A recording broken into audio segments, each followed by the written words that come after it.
All right. Hello, everyone. Thanks for joining. We are back again for Moonshire Monday. Got a lot of people here. Game Pulse, thank you for joining. Gigo, Frowner, and Echo. Thank you all for being here. I appreciate it. Back again for another Monday. Excuse me. Another Monday of streaming.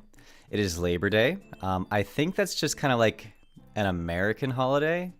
But a lot of people have the day off work. So, yeah, hello everyone. Thank you for joining. I also turned the stream to ultra low latency mode. So hopefully the time between... What the heck? I'm sorry, the stream thing's complaining about something. Something silly. I wish it would just go away. Yeah, my streaming setup's a little bit strange because... Uh-oh. Okay, hopefully it didn't lose the stream. Sorry about that. It says I need to change the video resolution. The current resolution is 2200, which is not... Is it streaming though?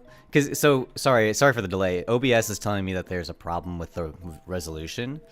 I don't really think that there is one. You can ignore it. Okay, but that's good. Yeah, I'm gonna see if I can try and clear it. Oops. One moment, sorry about this. Okay, that's a little bit better. You're Game Pulse, you're working on coding an indie game while you're listening to this? That's awesome, that's cool. Yeah, well, I'm gonna be doing the same thing, so for anyone that's new, Moonshire Monday is just my... it's just to keep me on track with doing a stream every Monday where I just chat with you guys and show what sort of progress I've been making and doing it that way. Yeah, I'm still a little bit new to streaming though because, I don't know, it's just not something that I'm used to or do all the time. What the heck? The game is running really poorly right now. I think it's because I have so much stuff running on my computer. Oh, the frame rate's terrible. That's probably not even visible in... It's probably not even visible in the stream, but it's pretty choppy.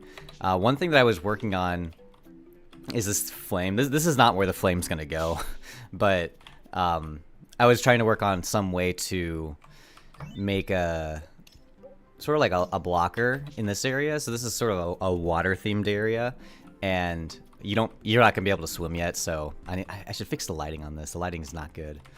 But the idea is you get this boomerang, and this boomerang is water themed. So when you throw the boomerang at the fire sources, it puts them out, and then you'll be able to swim across. But there's no there's no water. Yeah, the whole map is still in progress, but that's kind of what I was starting to work on. I have a pretty clear plan for what weapons I want to include in the game, and I'm trying to consolidate them. Because before I had this mentality of, oh, let's make as many weapons as I could possibly do. And I don't know if that's worth it, because I think it's going to be more interesting to have a concise number of really unique weapons.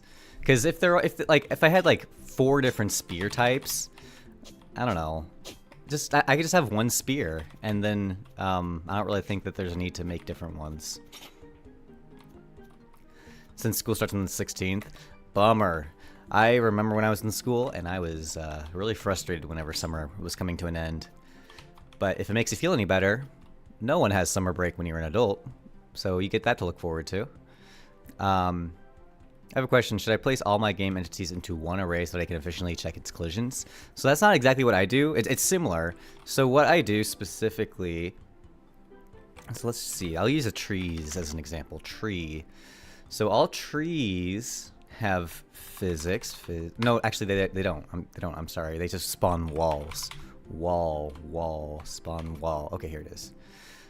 So, whenever a tree spawns into the game, it creates this wall object. It's a collider. It uses box 2D physics, and that makes it so that you can't walk through the tree. It makes the tree solid. And, you know, kind of, technically, this is being put into one big array, where if I go to, what's another one that has physics? I'm sure I can think of something that has physics. Props have physics. Dot fizz. No. Fizz. I swear props have physics. Wall. Oh, they do. The whole thing. Okay, sorry. The whole thing is a physics object. So the prop itself is a rectangle collider, and again, this just like works into the box 2D system. So yeah, it is kind of like one big array of all the colliders, but with the way that Winfield handles it, it does. You just make the prop and then or make the collider, and the physics is handled from then on out.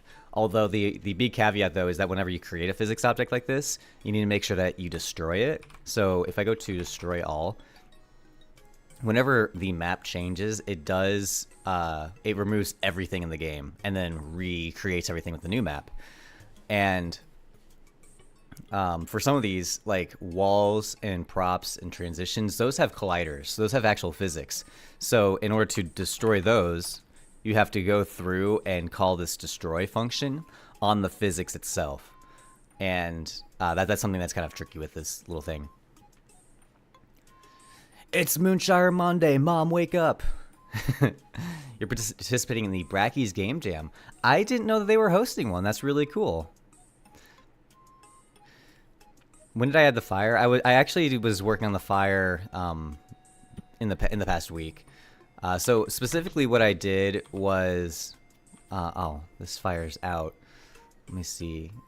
I need to change my save data real quick, because what I wanted to show is sort of the resource collecting system that I'm adding to. So I showed this in a previous video, but there's like fruit trees where you can, let's see, states. So I think there's fire in here. Yeah, timers. Okay, so this is an example of the different timers for resources that exist in the game. So whenever you collect seeds from a tree, it puts a timer into this file, and this timer is constantly counting down. So this is 397 seconds, and it's just constantly counting down. And once this timer reaches 0, it removes this whole entry from the table. So what happens is when a tree loads in, it's going to look in this timers table to see, does my tree ID match any of these items here? And if it does match, then that means that the tree is still in this like respawning state, which I think that I can show this. If I go into the game and I go south of town, I think that the trees will not have fruit on them. Ignore this little enemy right here. I'm in the process of reworking the enemies. Okay, so these two trees right here, this one and whoops, I'm sorry, and this one. These two are fruit trees, and the way that this is set up is that every 10 minutes the fruit on the trees will grow back, and you can collect the seeds from them. And the reason I have it on a timer is because I don't want people to just like collect the seeds, leave the area, and reload it, and then the fruit's back. So instead, the fruit just respawned. I'll collect the fruit, and then when I leave and I come back, there's no fruit. And the fruit won't come back for another 10 minutes, because in this file here, it set a timer for 10 minutes for both of this tree forest fruit 1 and tree forest fruit 2. So in 10 minutes, if I come back to this area and reload these trees, they will have fruit on them. But while that timer is active, they won't have fruit. And the reason I'm showing you this is because I was trying to brainstorm more ways to collect resources. Is there a demo? Yes, there's a demo on Steam. The game is called Moonshire. So in this game, there's a few types of resources. There's like gold, which you collect by like blowing up rocks or opening treasure chests. There's the seeds, which I just showed. It come off of, excuse me, jeez, I'm stuttering. I'm trying not to stutter. I'm trying not to slur my speech. I have a big problem with that, so bear with me. Seeds you collect from trees. There's diamonds. These are like rare rewards. And then the newest one I added was charcoal. And the way that I wanted to do charcoal is that if you have a weapon that can extinguish flames, oh shoot, I forgot to remove this. You'll be able to put the flame out and it'll generate some charcoal. But first, I need to fix this timer. so these fires that generate charcoal, they also have timers. And you can see that since I collected the tree fruit, it set the timer for 10 minutes, which is 600 seconds. So let's try this again. Okay, so this is the new fire I made. It's the same basic campfire, basically, that was in the game before. But I made it so that the boomerang has, like, water properties. So when it hits a fire, it'll extinguish it. And then when you extinguish a fire, it generates this charcoal. And the whole idea is that around the game, there's going to be lots of these sources of resources. And the same with the fire, it takes 10 minutes to respawn. So you can't just constantly reload the area and collect more and more charcoal. It's more like you come back to town and you see where the fruit is. You see where the fires are. And you just kind of do a quick run through of everything and collect all the charcoal that way. You have a suggestion. When you're close to a sunflower, a message pops up that says save here. Yeah, I think to add to that, I don't think I'm going to add some kind of like text or something like that. What I think I want to do is just make it so the sunflower has more light, or it moves, or it sways, or has like particles coming off of it. Something that will, yeah, a glow. Something that will attract people to it, because I think right now it just looks like a stiff, regular object. It doesn't really point. But yeah, as long as I make it so that it's somehow attractive, then I think that people will approach it. By the way, this fire doesn't belong here. It belongs to a different area. I'm going to go ahead and remove that before I forget. That is the beauty of working on a game, is that like I just kind of test things out in this map. So I'm just going to remove this. Bub says, hi, I'm new here. Yeah, I don't think you're new. I've seen you plenty of times. A big arrow helps. Well, I mean, I don't want to put a big arrow because that's kind of an eyesore. It's a balance because, yeah, of course I want to make everything as clear as possible so that no one gets lost or confused on what to do. But at the same time, I want the game to look pretty. I don't want a bunch of, like, mundane, boring stuff that annoys you. And it's kind of like the yellow paint problem that modern games have, that like Uncharted started, where it's the stream stuttering. I'm so sorry. I'm so sorry that the stream's stuttering. I don't know what to do about that. I'm gonna just try and work through it. Jeez, it sucks that the streams. Bro, man, bummer. I don't know what to do about that.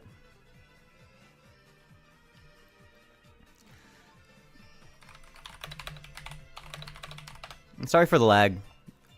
I really hate it when it does that. I am trying to... He's probably freaking out right now. Yeah, I kind of am. But it seems like the internet's still working. So, I don't think that's a problem. Yeah, the internet's still working. So, I think it'll pop back up. Okay. Jeez, I'm sorry about that. It really bothers me when the stream goes down like that. Yeah. Sorry about that. Thank you for the patience. I'm going to do a little bit more research to see if there's anything I can do to make it better. I tried plugging directly into the router, and it didn't really change anything. So I think maybe it just happens once in a while. We'll bear with it. How did I learn pixel art? It's just a lot of practice. It's just a lot of... I started using GameMaker when I was a kid and made a lot of sprites in that, and you just get better over time. Are you behind now? I don't think so. We'll see. Hi, Pippa. Thanks for joining. It's working good for you now? Thanks. I'm glad to hear that. So I can't remember exactly what I was talking about. I think I was talking about the respawning resources. And a similar idea is some objects like, oh wow, this is super screwed. Look at this room. Oh my gosh, we need to fix this right away. I think this is barracks, and I think I just need to re-export and it'll fix it. Okay, let's see if that fixed it. I think it does. Yeah, it just needed to be re-exported. So that happens once in a while where the dimensions of certain tile sets change. So I think in here, what happened is I changed the dimensions of this interior tile set. Let me move it over so you can see it. So this is the tile set I'm using for this room. And I did change it because it used to be this size, and I changed it so it was this size so I could include this down here. And when I did that, it like really freaked out the tiled thing.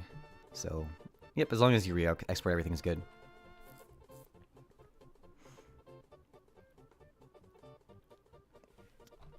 But what I was going to show is that some of these objects that you can break, some of them have resources inside.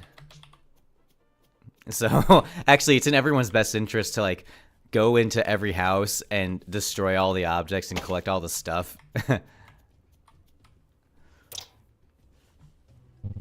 No way you made it to stream? Yeah, I'm glad you can make it.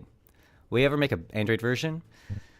I mentioned this so I talked about mobile a lot because at the start of this project, I was saying no, adamantly no mobile version, because mobile is a pain in the butt. I have a mobile game, it's called Necrozone. It's on iOS and Android, but there are so many problems and so many challenges with keeping a game online on either of those marketplaces. They have some like rules that change over time. It's just a big using. And what language is this? This is using Lua and Love2D. It's not the most common, not the most famous, widely used language and framework, but I think it's getting a little bit of momentum with like Balatro being made with Love2D. That's huge. I think that's the biggest game that ever came out that was made with Love2D. And I'm hoping that mine can be on that list too. And Chalke says property damage. Yeah, basically. When you destroy furniture in games, you get gold. When you destroy furniture in they call the police. Yeah, exactly. But oh, this is another thing.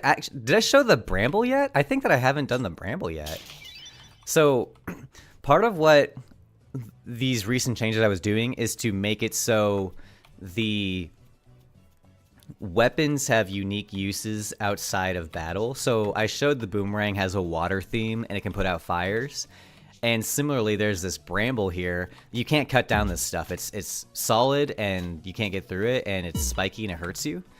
But if you go in this house, there's an old man and he has torches. So you can grab one of these torches and go back out, and the fire is what puts out the bramble. And this is sort of like a semi-Metroidvania thing, because now that this is clear, you can like get the chest and whoops, and the whole idea is you take the torch and go to a different part of the town where there's more bramble, and you can get through that way. And I think that this is all meant to be easing players into the whole system, because the mechanic of the game is picking up weapons and like dropping them and switching them out and using them for unique things. And the current demo does not really teach that well at all. So I wanted to do something different with the torch being sort of like a tutorial. And the other tutorial is that like you have this torch here, but you have to swim across. Oh shoot, I forgot to put the water in. Well, there's water, and normally you'll have to swim across here, and you wouldn't be able to keep the torch because it would go out. The bramble should be on a respawn timer. Yeah, I agree. It should be on a respawn timer. Either that or on a permanent reload or deload. Because over here, for example, I was thinking about this earlier. I'm worried about people taking the torch, burning the bramble, but then destroying the torch, and then they'd be stuck. They'd be like soft locked, and they'd have to go back to the main menu. So like, what would happen if I go down here, and then I go in this room, and then I heal, I destroy the torch, and now I go back up, and now like I'm stuck. I can't get past the bramble now. Do you reuse the old dungeon spike code for the plants in the Steam demo? No, actually, I redid it. I think. Let me see. I think I still have both spikes. You know what I did actually, Bub? Is I did reuse it, but I basically nuked the whole thing. So it's rewritten, but it is still the same code. You are right. Or one-way blocks. Yeah, it's there's a few options. I'm thinking of like maybe there can be a guaranteed set of these that despawn if you make it to this side. But fortunately, I can walk through walls, so I can just go around. Why do you place the torch next to a chest? Why not? Wait. Why not just place a torch next to the chest? Which chest? Like the one? Oh. Yeah. I'm sorry if the string's laggy. I'm so sorry. I'm so bummed by that. Let's do that. I think it's a lot better. The main thing is that I really think the game needs a better set of introduction stuff, because there's a few unique mechanics. I think the weapons are pretty unique, and having iframes on your roll, that needs to be taught, because there's not too many pixel art games that do that. So what someone suggested is, if you make it to this side, is that there's just a torch here. So even if you destroy the torch that you brought with you, you'll be able to pick up this one and just go back. Very smart suggestion. Thank you. I actually love that. Yeah, that way I don't need to make any sort of permanent despawn. And I can put it on a timer, like someone else suggested.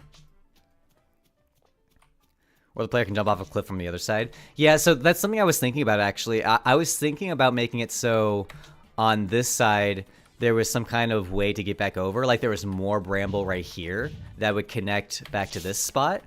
But I didn't want to do that, because this is the introduction area. This is where it says, like, press spacebar to dodge.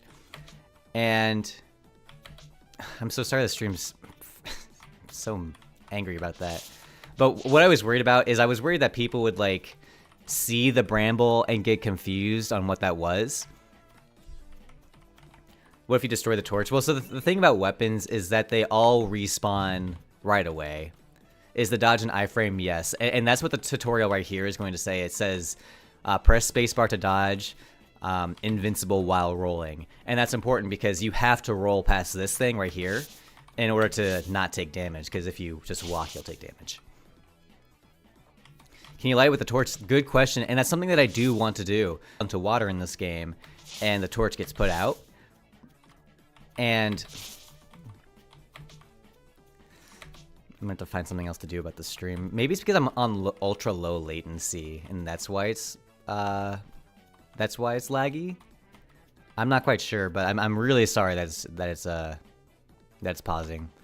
720p. Maybe a lower resolution stream is what we need to do. Open widget. It says error. You need to change the video resolution. The current resolution is blah blah blah, which is not supported for the configuration. The expected res. See, that's not a problem. But anyway, so what someone was suggesting is that when the torch goes out, like this, when you swim in the water, the torch goes out. And what someone was suggesting is that ideally you should be able to go up to one of these fires and, like, relight your torch, right? That would make sense. But currently I don't have that. You should make it so it sticks and cool. You can make the torch. So I don't want it to be complicated. In fact, so I was talking in a recent video how there's actually only going to be 5 resources, and there's not going to be crafting or anything like that. It's a lightweight game where there's an emphasis on collecting stuff. Excuse me. There's an emphasis on collecting stuff, but you mainly just, like, spend them on rewards, almost like currency, or you can convert them to other resources to do stuff with that. So I have a lot of ideas on what sort of rewards you can get with the resources, but I'm definitely not doing crafting. I don't want it to be that complex. So you can see this enemy right here. I'm currently working on rewriting the whole enemy code, and he just kind of, like, sits around. He doesn't do anything yet. Does the game have a bow? It did, like, maybe like a year and a half ago. First time seeing someone using Love 2D. Yeah, it's kind of an unusual one, but it's growing, I think. When the game was first being developed, it was very much like a typical Zelda game, where you had, like, an inventory menu, and you would like just change your equipment in the pause menu, but I've changed it so that it's not like that anymore. The bow, I think that there could be a bow in the game, but it would be more like one where this, or where you have to pick it up like this and shoot it with the A button. Can you give the game a custom crash screen? Jeez, I'm so sorry. You'll notice that when I read chat, that's when I slur my speech the worst. That's when I stutter the most, is when I'm reading people's messages. I don't know. I really just need more practice with that. Can you give the game a custom crash screen? Love provides a way to catch and handle errors through the Love Error Handler function. That's a cool idea, because the game crashes that Love does by default, it tends to confuse people because it gives so much information about the whole stack. And a lot of the time, for me personally, I don't even need the whole stack. I just need like where the crash happened, and that's normally enough for me to figure out what the problem is. Can you give me... Wait,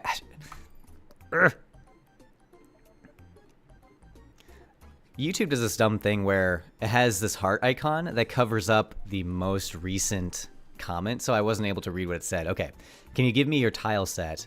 No, but if you go to the Legend of Lua GitHub repo, there is... Bro, stop spamming. I'm gonna mute you if you spam some more.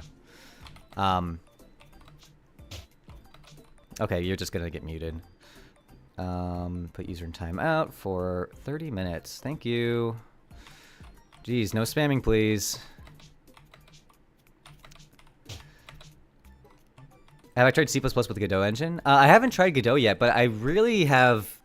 I like Godot a lot, conceptually. I haven't used it, but I think that Godot is going to be something I'm going to try out after I'm done with Love 2D, or after I'm done with this game, because I want to move on to trying 3D, and even though Godot isn't the best 3D game engine, it's open source, and that's big enough for me. This is my first time here, just saw a few of your videos and loved them, wanted to say hi, I loved your style. Thank you, I appreciate that. I put a lot of work into the videos. The main thing I try with the videos is I want to make sure that no one's time is being wasted. Like, all my videos are short, they're like 7 minutes, and I feel like all the stuff that I say is actually meaningful. And in fact, when I'm editing the video, I expect the video to be over 8 minutes most times, but it's just while I'm editing, I'll realize, oh, this like 30 seconds of me talking isn't actually interesting, or I could just cut it out and no one would notice. And when that's the case, I just cut it out, because my mentality is people on YouTube, they have the opportunity to watch any content. So if they're choosing to watch mine, I want to make sure that their time is not wasted. Otherwise, they'll just go and watch something else next time. Or rare scene like Undertale? Not yet. I mean, when a game's in development like this, and it's still kind of early, I take a step back from doing any sort of like Easter eggs or secrets or any sort of content that people might miss, because when there's so little content already, I want to make sure everyone's able to see as much as possible. You heard Godot is a toxic community? I haven't heard that. Alex, hi, I love your... Or, sorry, Alex Hill, love your videos, man. Thank you, appreciate that. Are you planning on making the story cryptic like a Souls game? I'm not planning to make it cryptic, but I have a plan for how I plan to tell it. So the game's going to start in this room, or in this map, and it's going to show like the main menu. I'll show the main menu, because I haven't shown the main menu for a bit. So here we are on the main menu. You can see Moonshire over here, you can see the castle, and the moon. And the idea is that when the new game starts, it's going to like zoom in slowly, and we're going to go right back to where I just was. And it's going to show like a really short shot of this character looking through a telescope, and they see that the moon is about to shatter. They're having like a vision of the future. And when they come to their senses and realize it was just a vision, they're like, oh, well, I need to do something about this. So the whole game just starts with you receiving some sort of vision about the moon shattering. Lua is bad? I don't think Lua is bad. Can you explain specifically what's bad about it? I would love to hear. creating a new game to showcase what it looks like now. What this game looks like now? I'm gonna do a new release of the Steam demo as soon as I can, but there's just so many changes I wanted to make. There's so many things I wanted to change. It takes a long time to get one of those finished. Do you think fully fleshing out a system is good, or just kind of putting placeholder stuff just to have something? Placeholder stuff, because what I found out is that when you have a plan on paper and you put a lot of thought into it, what ends up happening is that the plan isn't as good as you think it is. And I've found that out over and over and over and over and over again, where I would plan things out perfectly. I'm like, the game's perfect. I know every weapon I'm going to do. I know every item. I'm going to have all these resources. And then I'll put it in. I'll put actually a lot of effort in. I'll make it look really good. And then I'll realize, oh, this isn't the right direction. This is too much stuff. This is too complicated. This isn't fun.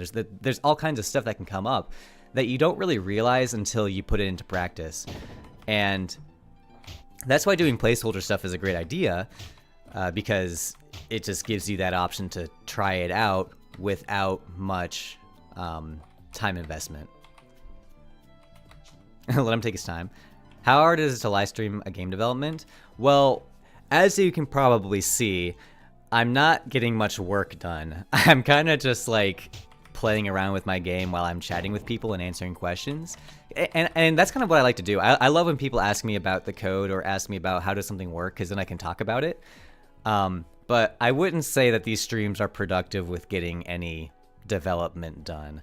So I guess the answer to your question is that I don't really get work done. This is more just to hang out and, I don't know, kind of marketing, kind of getting feedback, kind of answering questions and communicating.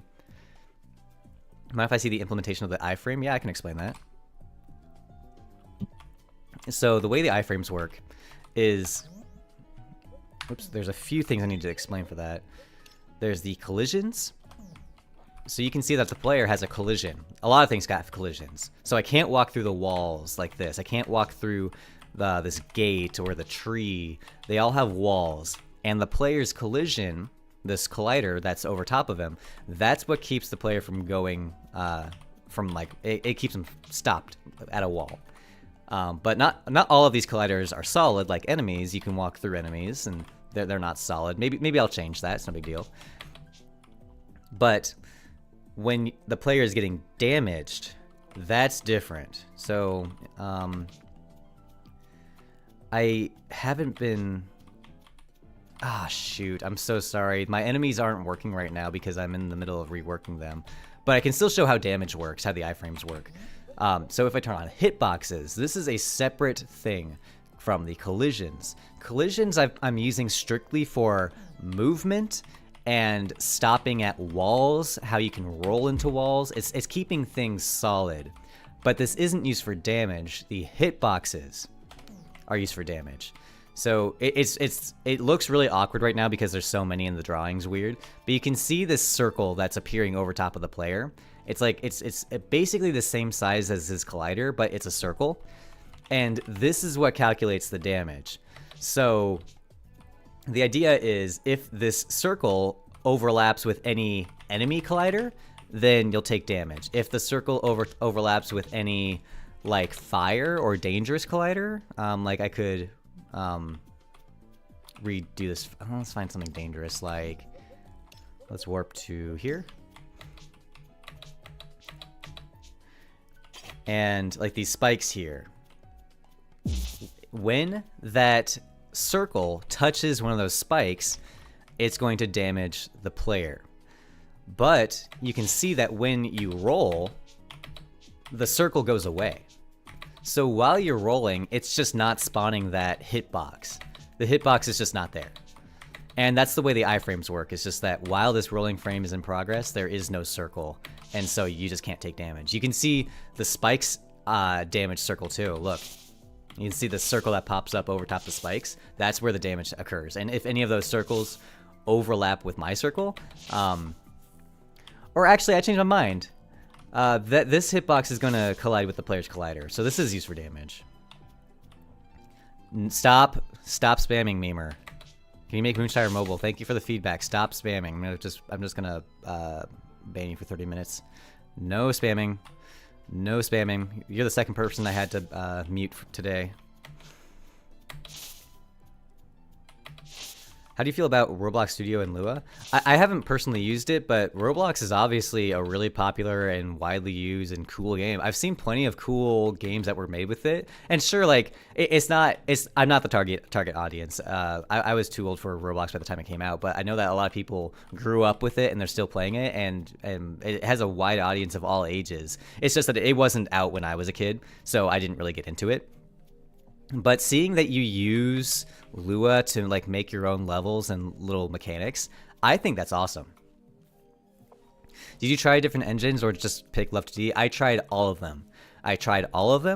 And Love2D was the one that I personally liked the most, and so that's the one that I use, and that's what I encourage everyone to do. Everyone should just use whatever engine or framework that you like the best, because they all can make good games. Like someone earlier said Lua is bad. I don't think it's bad. It really isn't. Wait until I get to 1,000 viewers. Yeah, it'll probably be a lot more fun at that point. Well, if it actually becomes a problem, I would just hire mods, and that wouldn't be that big of a deal. Right now, it's not that big of a deal for me to mute spammers whenever that comes up. I don't think that's a problem. But yeah, if the stream does get up to a few hundred people, then yeah, that would do it. Sorry, I'm trying to see the analytics. Is there a way for me to see how many people are watching? Viewer activity? Analytics? Views? Oh, I see. 108. Okay. You should do voluntary mod applications. Are you talking? Oh, voluntary mod applications. I see. Yeah, actually, I probably should. Probably like, I see. So Bluebee wants to be banned. You know what? I'll ban you for 24 hours. Lua can be bad if you're used to more elegant language, and I find the syntax much more forgiving. So Lua's syntax it takes some getting used to, and I understand why people wouldn't like it. So that's why, like, I understand when someone says, I don't like Lua. I don't argue with that. I understand why someone doesn't like Lua. I get that. But someone saying Lua is bad, that's just stupid. It's not bad. It's just different, and you might not like it. I get that. But yeah, Lua has things like you have this then and the end, and some people might not like the wordiness of that. I think it's very readable and natural. I kind of like that. So I don't think Lua is bad. The other quirk of Lua, I know, something that I wanted to talk about.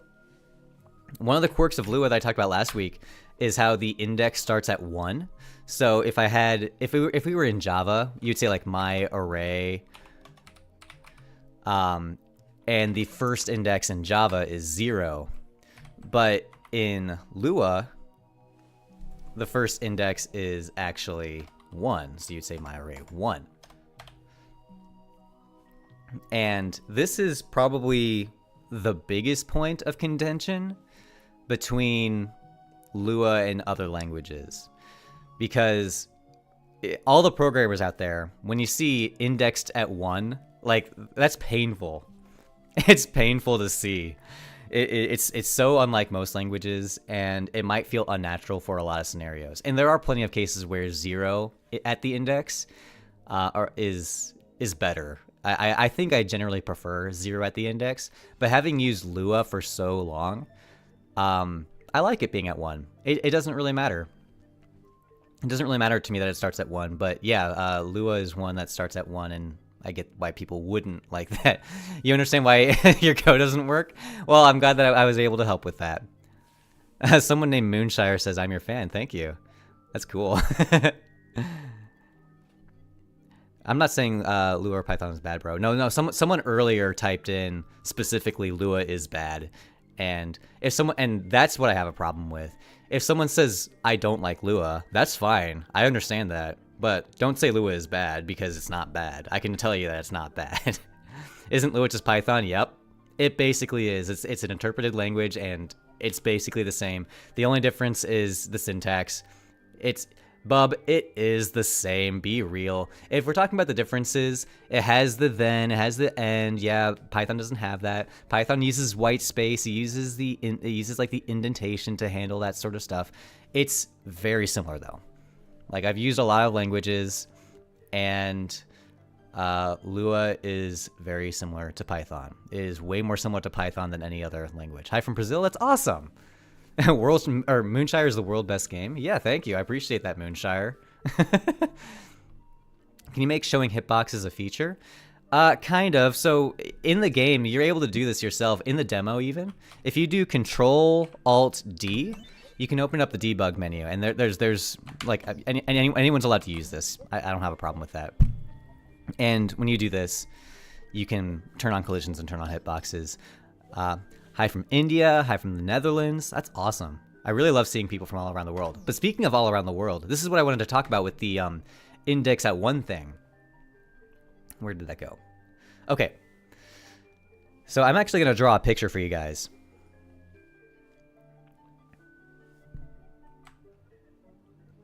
Portugal, Morocco, Algeria, Malaysia, Sweden. Very, very cool.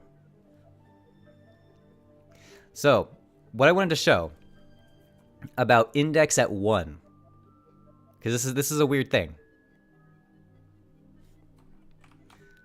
I'm going to try and find a good pen. So, like we were talking about, index at 1 versus index at 0.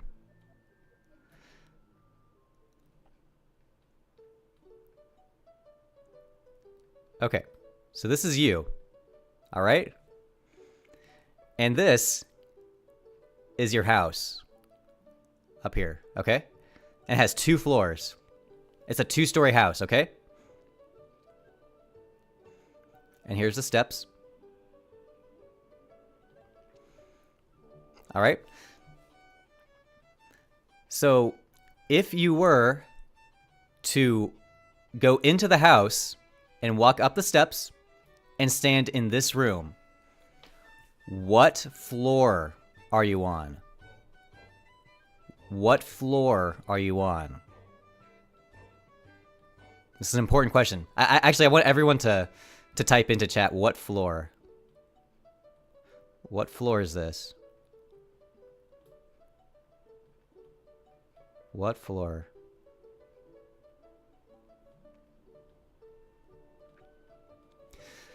Okay, some people are saying 1, some people are saying 2.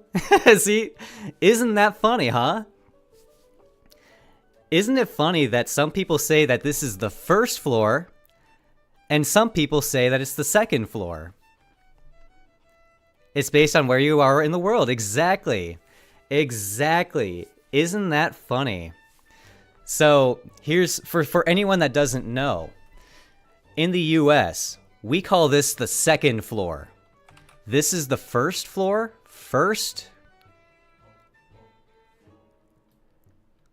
and this is the second, okay? And I know that in Britain, or lots of countries, lots of European countries, lots of places around the world, they call this the ground floor, and they call this the first floor. So, of course, America is weird. And I learned this from playing RuneScape, because RuneScape is a British game.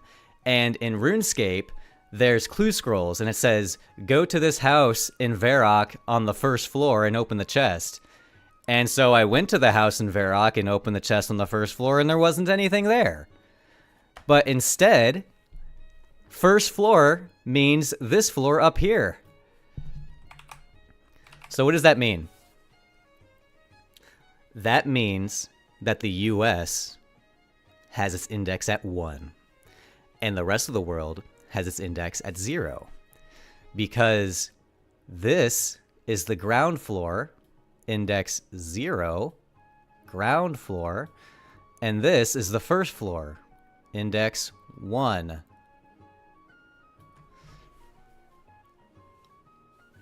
I'm your biggest fan in the world. Please say Moonshire's coming soon. Moonshire hopefully will be here within the next year. I'm really hoping. With this, we can tell that whoever made Lua is American. No, actually, they're Portuguese. Or I shouldn't say Portuguese. They're from Brazil. So they, I don't know specifically if they did this because of the house thing, but I just think that this house thing is a really good comparison on what starting the index at 1 really means. So all of the like British people out there that start at index 0, it kind of makes sense for you to be consistent with your programming language because, you know, this is the ground floor, the 0th floor, and this is the 1st floor. But, you know, in Lua, it's like how Americans do it, where the 1st floor is the ground floor, and the next floor up is the 2nd floor. In Brazil, we do index floors at 0, ground level. Okay, so it is like it's like the Europeans. In Brazil, we call it the 1st floor because it's the actually 1st floor is called the ground, and I totally understand that. I see it both ways. This makes sense to me either way, but since I live in the U.S., I call this the 1st floor. Like the floor that you walk in from the ground is the 1st floor. Floor in the stairs basement. Yeah, this is Harry Potter's room. But I'm gonna go ahead and close this artwork, as beautiful as it is.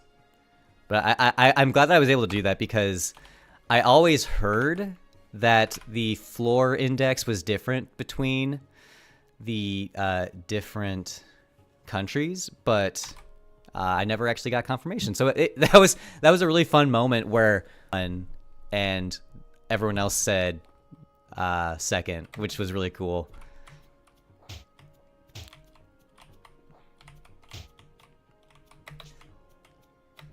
Lua is almost the same as GD script, by the way. That's interesting. That'll be cool when I try it out at some point.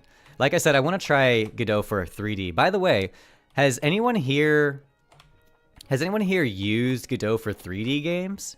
Because that's what I'm most interested in. I really love Lua. Sorry, what was I? I forgot what I was talking about. Oh yeah, 2D only. It's 2D only? No, I swear that they had 3D. Let's see. Godot 3D. I think they have 3D support. Yeah, it does have 3D engine, but I do see more people using 2D for it because I imagine that Unity and Unreal are better for 3D games because they're kind of built for that. But on the flip side, I really would love to use Godot because it's open source. That's the biggest selling point for me because Lua, or sorry, not Lua, Love2D is open source. And that's a huge, huge benefit. I love that. And having that same benefit with Godot would be really nice. Godot 3D is good. I bet it is good. But I bet that Unity is better. I bet Unity and Unreal are better for 3D games.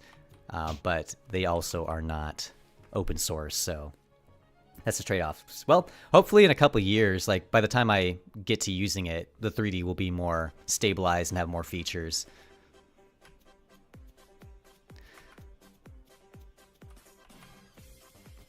Bub, what's that a quote from?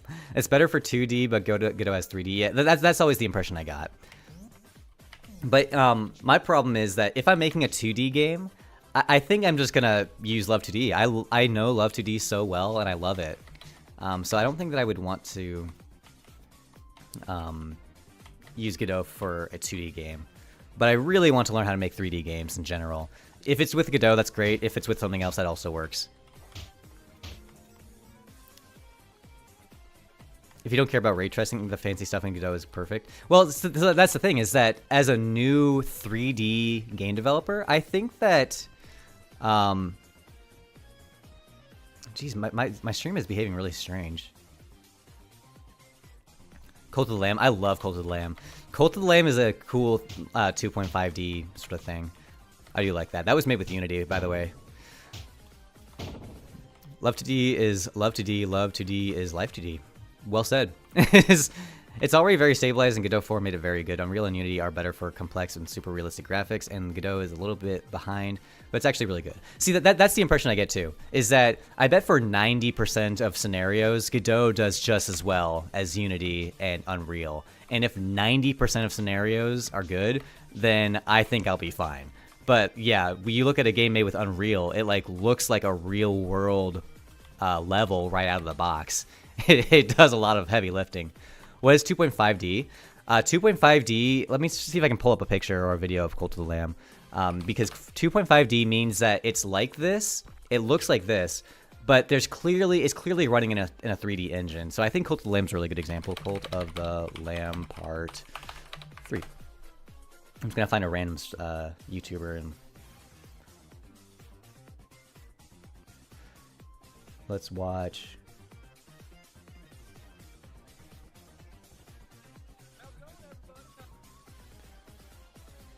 All right. What the heck? Oh, I'm sorry. I clicked on the wrong video. Okay, I'm trying this again.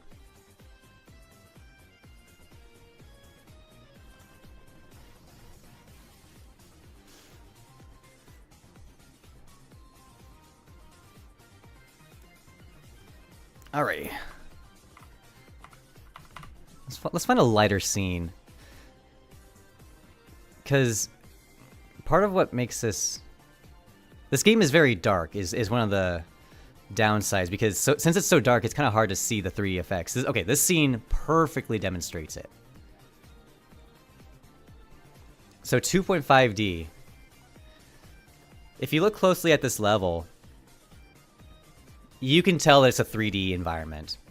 They're standing on like a 3D plateau, and these blades of grass are physically in a 3D space. You can see that they like are closer to you, and there's depth in the distance. The stuff in the back is actually back there, and all of these sprites, like all these characters, they're still flat. This grass is all flat. These are flat sprites, but they're placed like in a horizontal or like a depth position, and that's the way 2.5D works. Hollow Knight is also 2.5D. If you look closely at that is made with a 3D engine, and you can clearly see that these sprites in the back are actually in the back. And my game has foregrounds, which I turned them off. I shouldn't have. I don't think I can turn them on in time. Ah, shoot, I wish I could. But yeah, it's all about perspective. It's sort of like how with this character, or with this dummy here, how when I walk in front of the dummy, I'm in front of it, but when I walk behind it, I'm behind it. That's still traditional 2D in just draw order, but with a 3D engine, it actually like almost uses a camera. You can notice when the character in Cult of the Lamb rotates. Yeah, I noticed that. In fact, one of my earliest streams, I accidentally made it so that the player did the same thing, because all that is, it's taking the scale X value and inverting it. You just tween the scale X value back to the negative, and it makes the character look like it's flipping. Unity 2D is 3D space, but I don't think it counts as 2.5D. Yeah, I think that Unity 2D actually does flatten the whole thing, where Unity 3D, you can still make a 2.5D game in Unity 3D, and it just like looks like a 3D environment with 2D characters. And I love how that looks. Octopath Traveler is probably even more noteworthy with that. I'm gonna pull up Octopath Traveler. Love how that game looks. Octopath Traveler.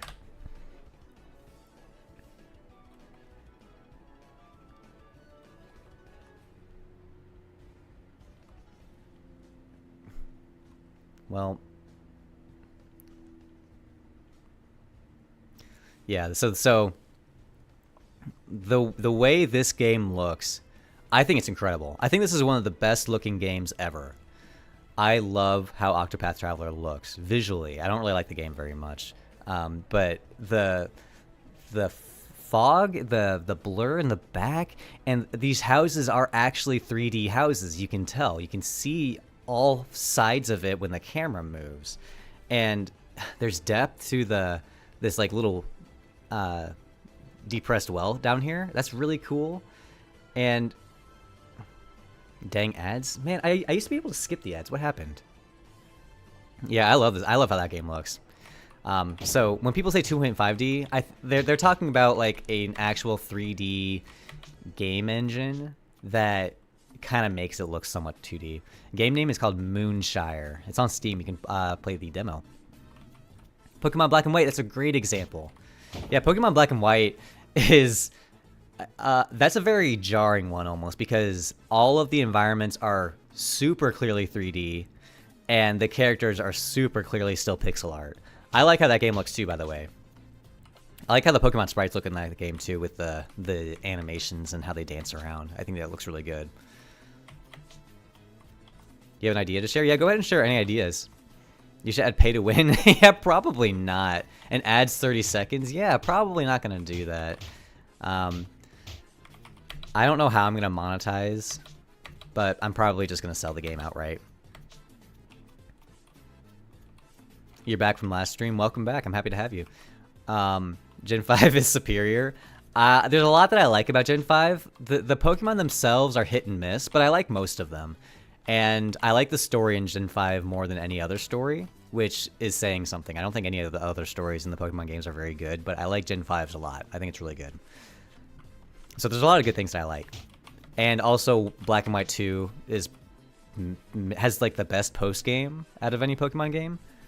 Sorry if I'm talking about Pokemon. This isn't a Pokemon stream. I just like Pokemon. That's all I can say. Add jumping. That's an interesting idea. It would be cool because I like the Rock's Feather from Link's Awakening. That'd be a cool addition. It would change a lot in the game to do that, though. You can pay to get ads. Well, I don't know. This isn't a mobile game at the moment.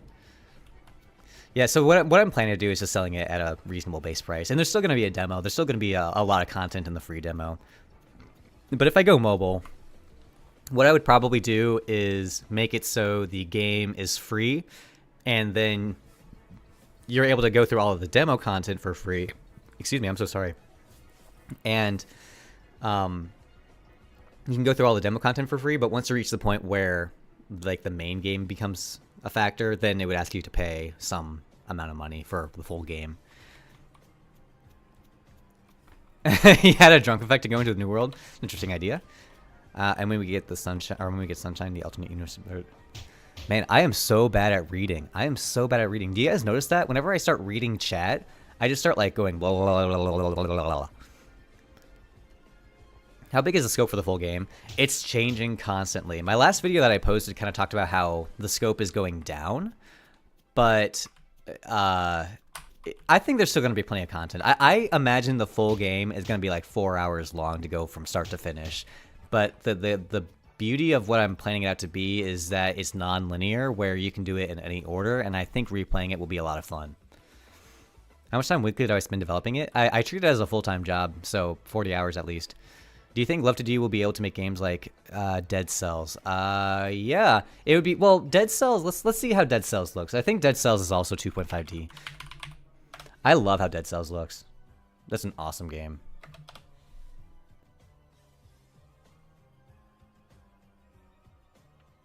Let's actually watch a video of Dead Cells. Dead Cells Part 2.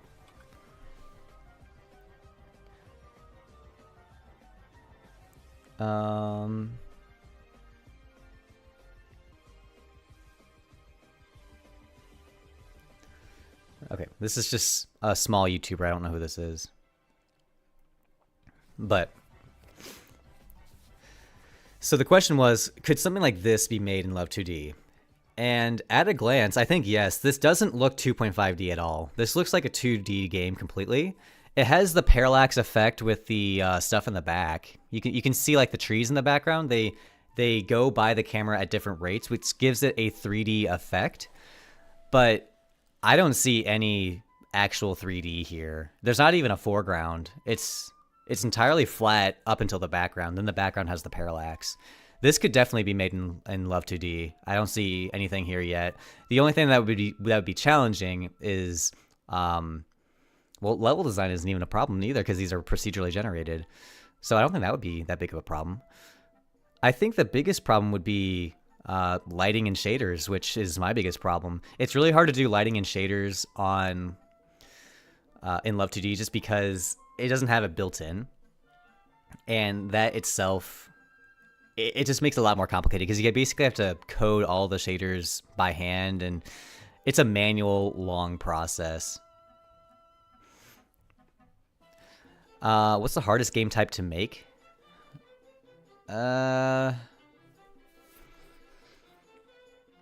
What's the hardest game to make? I don't really know. I think it just depends on how much complexity you're putting into it.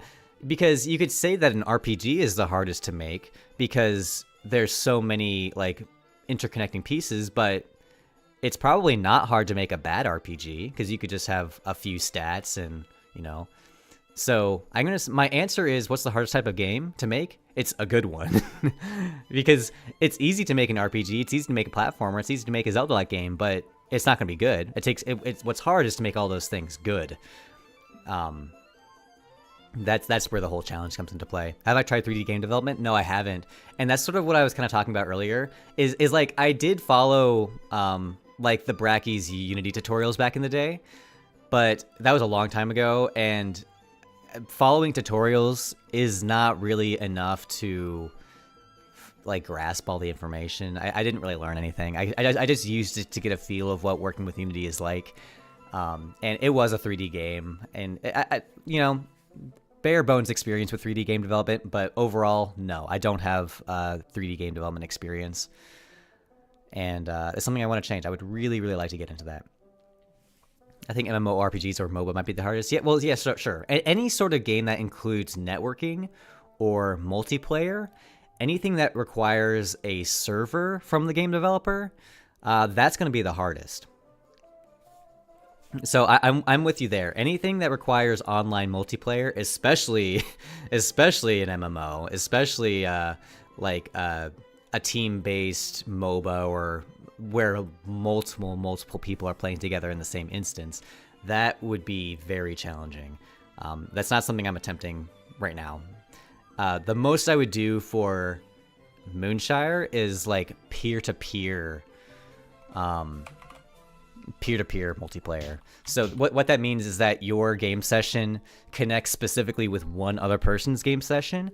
One of you acts as the host and the other acts as the client. There's no server involved. The only server is the relay that connects the two IPs together without having to cause any security issues, but Steam handles all of that. So also I've already got that working in Moonshire. I have it set up so that two Steam clients from two separate users on Steam can connect their Moonshire games together. But what I still need to do is make it so that they you can see each other, and there's no there's no differences between the two clients, you know, because if I'm playing this game and I kill this enemy over here, then that means that the enemy on my friend's screen also needs to go away. And keeping those things in sync is going to be a very hard challenge, but I'm keeping it in mind. I think I know how to do it.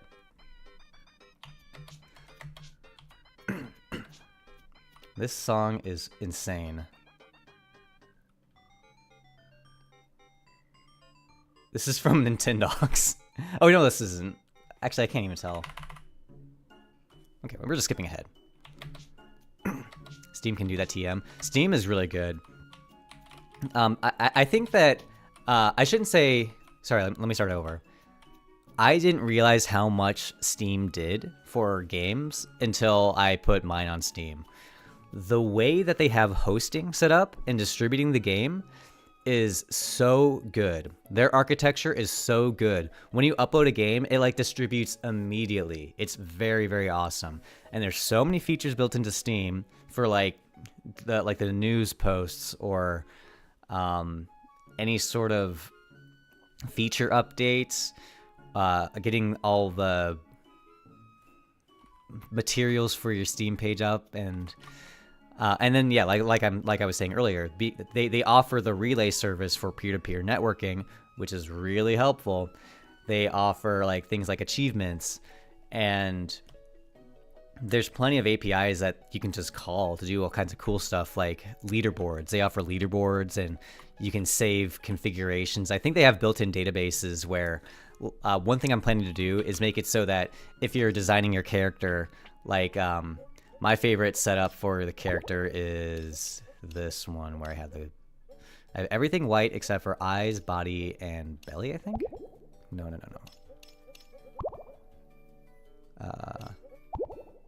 Feet are green, my bad. Like this. So this is my favorite combination of dyes at the moment. And what I want to do is make it so that you can go into this menu and click a button that says Save to Steam. And then it would permanently save this outfit to your Steam account. And then it would be easy. And then like maybe you would even be able to like see it on Steam. And you could reload it on new save files. I think that would be really, really helpful. Is working with is working with Microsoft improving your game dev knowledge? So also, I don't work for Microsoft anymore. I quit last year. And I would say that it didn't really help me with game development knowledge, but it did help me with general coding knowledge. And like, oh, did you see that? That was a bug. It helped me with managing projects, and I can do any sort of web-based coding now. So like I'm working on a website for Moonshire and a wall. It just goes right through. That's not right. Let's see if we can fix that.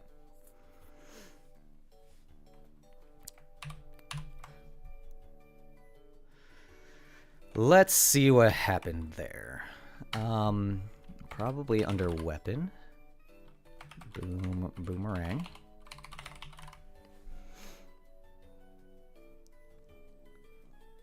This is gonna be tough because there's a lot of this file is not clean. It has a bunch of these like conditional statements that just catch weird cases. This is not a good way to do it, but that's the way it is currently. So this is what I think. Weapon short throw. There's like a turnaround function. Turn around. Yeah, turn around. Turn around. Okay. Okay, so here we go. Oh, I think I know what happened. Dead on hit. So, I worked at Microsoft. Yeah, I worked there for 5 years. So, let's take another look at this. And actually, let's turn on hitboxes too. That'll help. So you can see that the boomerang has its own like circle around it. But what happens when I throw it at a wall first? Yeah, look. The circle goes away when you hit a wall completely. So that makes me think that the hitbox, this spawn hitbox, I think that it's destroying itself when it hits a wall. But I have dead on hit false, so let's change that. Hitbox. Whoops. Dead on hit. By the way, I have a bad habit of covering my code with my camera. If I'm doing that, I'm sorry. Be sure to let me know. And let's see. So dead on hit. Self.dead equals true. But this is for hit enemies. So I need to add this line. Or actually, this line's probably somewhere else. Hit enemies. Oh, no, it's not. Okay, so there's also a hit walls. Stuff like can spark. Args, stir. Where is this hitbox dying at?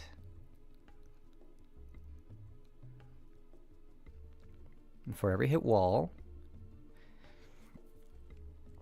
if self dead on wall, dead is true. So is this being... Let's test and see if this line is being hit. Dead on wall here. Whoops, what did I do? Hitbox 191. Did I change something? Did I accidentally change something? I think I accidentally changed something. Yeah, I did. I accidentally removed something. That was dumb. Anyway, hit walls. So let's see if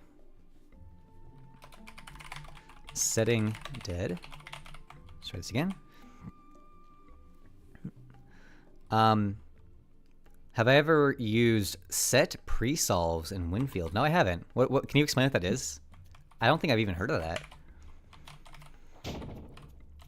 Okay, so what I'm expecting is here's you guys probably it's probably too small to read this, but I have this little print window open, and it'll show me whatever's printing, and I can see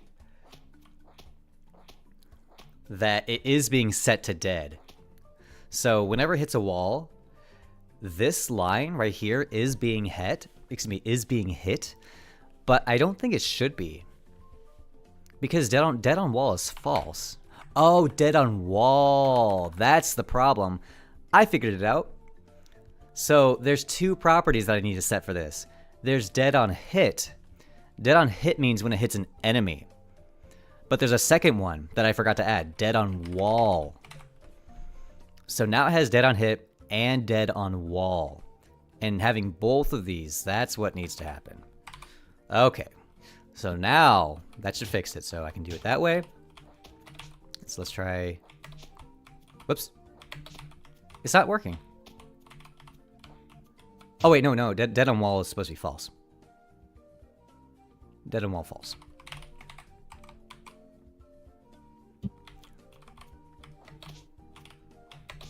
Ah, it's still not working. Why is it not working?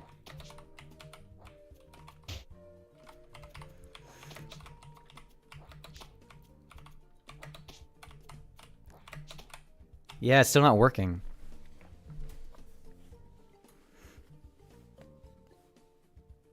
So let's see. Dead on wall is false. Yeah, let's see what happens. Turn on hitboxes. Yeah, it's still destroying itself. It shouldn't. It really shouldn't. Dead on wall is false.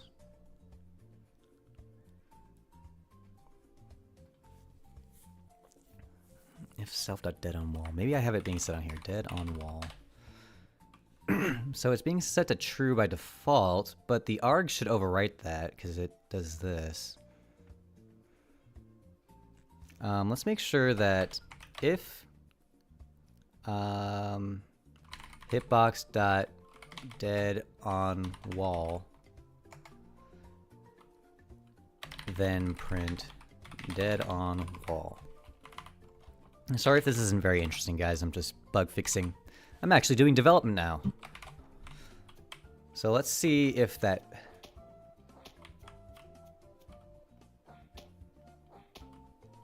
Yeah, the... You know what? I think I figured it out. I think I know what the problem is. So this is complicated. So the boomerang is complicated, and that's why I'm having a bit of trouble with this. So weapon : turnaround.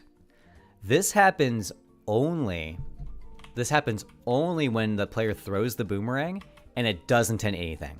So turnaround gets called when it reaches its max distance, and then it needs to turn around. But when you hit a wall, that function is not being called. That function is not being called. So this spawn hitbox, this isn't the right one. We actually need to use short throws.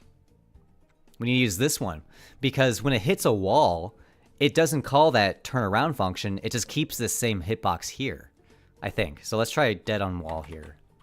Dead on wall equals false. So let's turn on hitboxes and see if that fixed it. I don't know if it will. It did. It did. Yay! Bug has been fixed. That's such like a very minor bug, isn't it? It's so weird that something that small can just like come up. It's hard to find too, because that's been in the game since the very beginning. The boomerang's been in the game for a long time, and that bug has been in there since the start. If you hit a wall and then hit an enemy, it wouldn't hit it until right now. There it goes. It's hard to replicate, but fastest debug in the West. Yeah, it's not bad. So most debugging for me is it crashes, it tells me what line the crash happens on, and then I go to that line and I see what crashed, and pretty much immediately I can normally tell what caused the crash. But when it's a bug that doesn't cause a crash, like this didn't cause any sort of crash, it was just a logic problem. those are harder to solve because it doesn't tell you specifically what line the problem came from. Where you can use stored on cloud platforms? Where you can't use stored on cloud platforms. Yes, I did fix that. Yeah, I did fix. If you don't do over time, then they'll just pile up and it gets worse and worse and worse. Don't start with a big game yet. That's always my advice, is the very first game you should make. Or actually, I said this on an earlier stream that I think it's helpful advice. So like, let's say that you want to make a game like mine, a Zelda-like game or Dark Souls-like game, you know?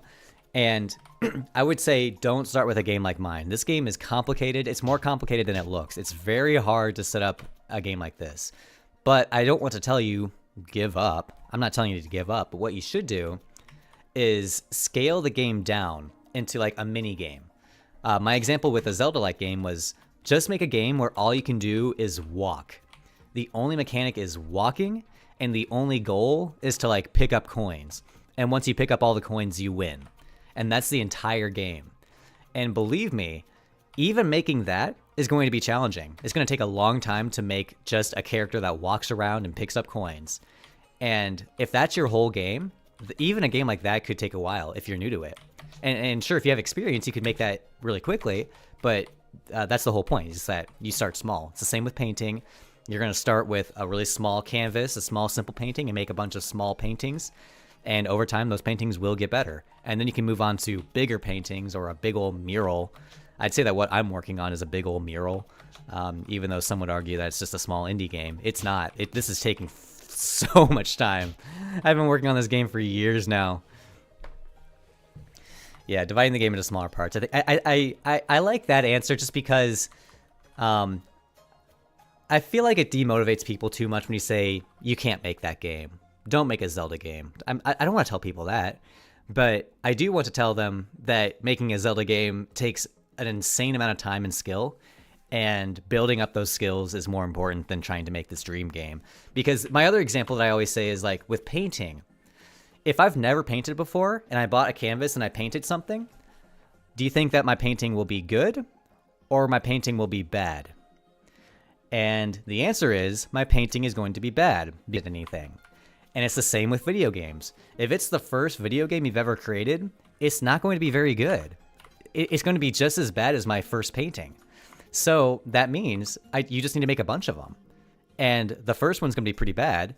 The second one's going to be less bad. And then the next one's going to be pretty all right. And then over time, you'll get really good. And that's literally what I did. I've been making games for a long time, and I haven't released any of them. They're just like on my computer from when I was a kid. I used Game Maker for years, and that's really approachable for younger people. And then when I was in like high school and college, I was learning coding, and that's when I transitioned over into like full-on engines. And well, I mean, Game Maker is a full-on engine, but I mean like coding language engines, because that's what I wanted to do. Are you talking about this NPC? Yeah, so I have a few characters, and I like the new dialogue talking, because it used to like be a big box at the bottom of the screen, but now it actually, oh shoot, this guy doesn't have dialogue, so it's soft locked. The way that the dialogue works, I might as well do this right now because we have 10 more minutes. We'll go to NPC maps. So we have Soldier Gate. I'll change it from this one. Soldier Barracks. So this is Soldier Gate. I think that's what I called him. Let's go double check that. C3. Soldier Entrance is what I named him. Soldier Entrance. So then so now I have a new section in here that's called Soldier Entrance. And then in this message, I can put all of the text. What would I call these? These are just like references. These are the names of the strings. So since everything gets translated, you have to have all of these dialogue strings in a separate file. Here's what I mean. So if I could do this, I could say that when you talk to the Soldier Entrance, he just says, not now. He just says the string, not now. And that would be fine. But the problem comes, what happens when they change the language of the game to Spanish? Well, suddenly this string needs to change because not now, that's English. We need the Spanish string. And I'm not going to make a different version of the game for each language. Instead, I have these IDs, these string IDs, and these map to a translated file. So I can go over to and make a new section called Soldier Entrance. And in here, I can say, hello. Hello, this is a test string. And specifically, this is the English file. You can see that the file is called en.lua. That stands for English. I also have files for like French, where it's fr.lua. You're going to have a different Lua file or a different translation file for every single language that I'm going to support. And to translate the game, all I would need to do is go through all of these translation files and change all these strings from the English version to whatever the new language is. And that's not something I'm going to do for a long, long time. There's a lot of work that needs to be done before I do that, but that's kind of how it works. So then when I go back to NPC maps and I change the ID to be hello, well, now when I go into the game, whoops, what did I do? This is in N21. Here we go. We need a comma here.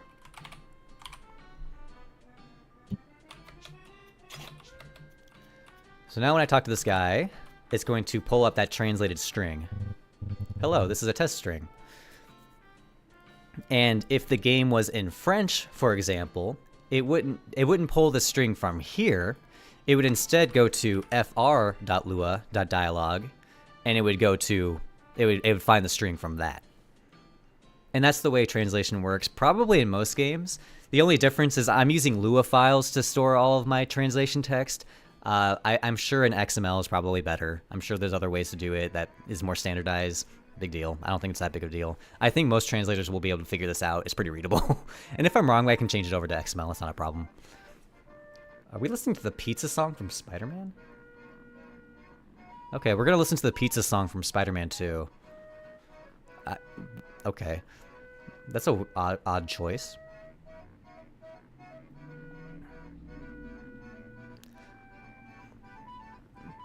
Regular Show has this episode where Rigby wants to create a game and some guy tells him anyone can make a game. I love Regular Show. I don't remember that episode though.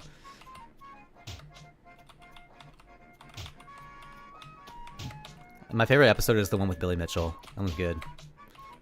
JSON's the go. Oh, JSON. That's a good answer. I think that at Microsoft we stored our translation text in XML documents, but yeah, I think JSON is more standardized. You could use something like "Hello, my friend," or "Hola, amigo." Yeah, and that's the thing is that translation is more than just changing the string to the French equivalent. It's also adapting to the culture of French speakers, because some things like they might just not make sense. Actually, I have an example of that. Out for blood. Out for blood. Yeah, here we go. And so when we were testing this with my friend Wolf, so she speaks French, and what she was saying is that when she translated this line for me, just for testing purposes, this line says, "Now we're back and we're out for blood." And what she said is that in French, that didn't translate one-to-one. So instead she changed it to something else that like was more French appropriate. Mission 3. Let's see what she changed it to. She changed it to this. So instead of saying "we're out for blood," she said "c'est la sang blah blah blah blah." I'm sorry, I don't know what this said. If any French speakers are here, you can translate this line for me, and I can reveal what Wolf decided to translate it to. But personally, I don't speak French, so I actually, you know what? I can just type this into Google Translate. But I'd rather hear from a French speaker.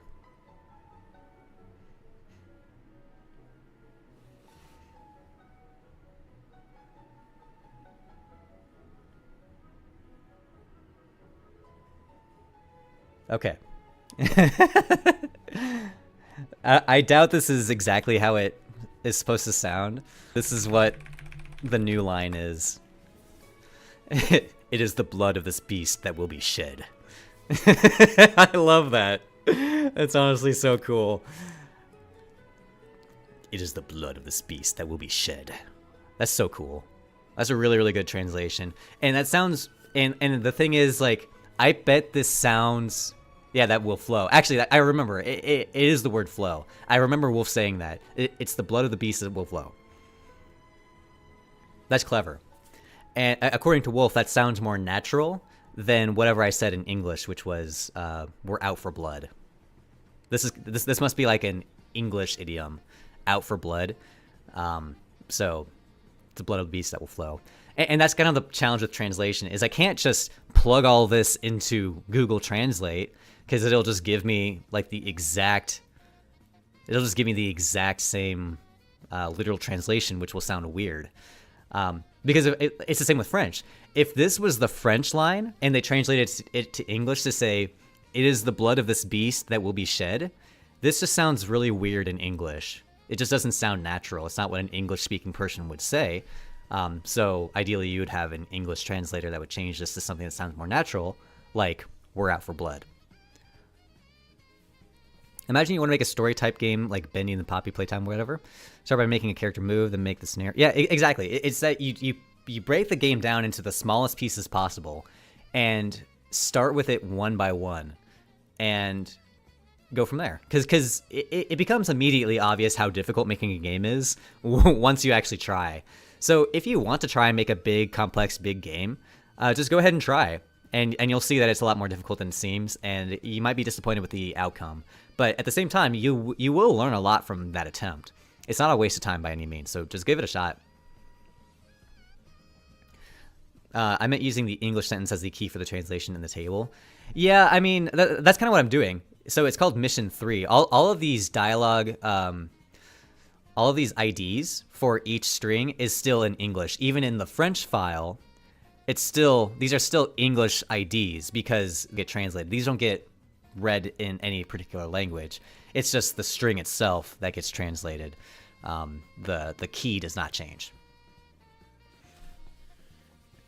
You use another AI. Yeah, I imagine AIs are probably a lot better at translating. Have you guys seen the thing where you can like take out your phone and like set it on the table and just start speaking and it'll translate in real time as if it's a human translator there for you? It's amazing. We're living in the future. It's just not quite there yet. It's one of those things where the first 80% takes 20% of the time. Meaning that we got like AI is 80% of the way there, but it only took 20% of the time. We're going to have to wait 80% more time in order to get the remaining 20%. And, you know, that's just like a saying. It's not true. I don't know if that's actually accurate.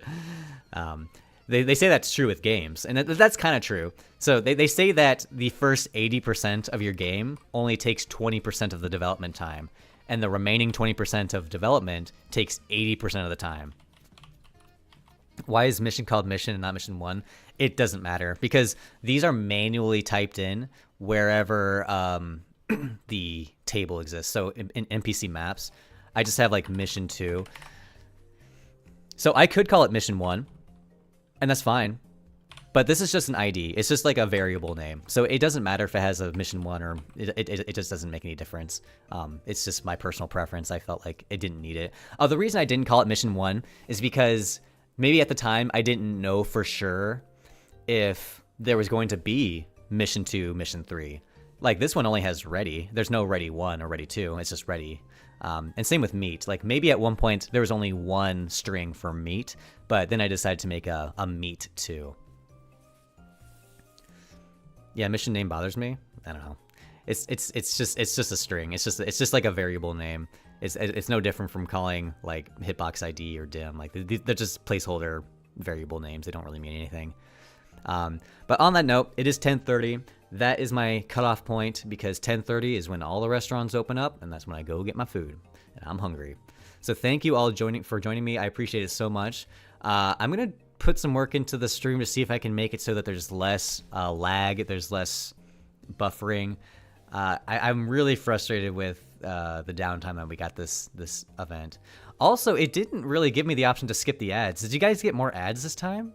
If you did, I'm sorry about that. What I used to do was it would pop up, do you want to skip the ad? And I would always click yes, I want to finish it. I just finally finished my game I've been working on for like 6 months. That's amazing. Congrats. 6 months is a long time to be working on a game. And to fully finish it, congrats. That's huge. But yeah, I'm out. I want to get my food, and I will be back next week. Thank you all for joining me. It was a really, really good one. I appreciate your time, and I will be back on Monday. Bye, everyone.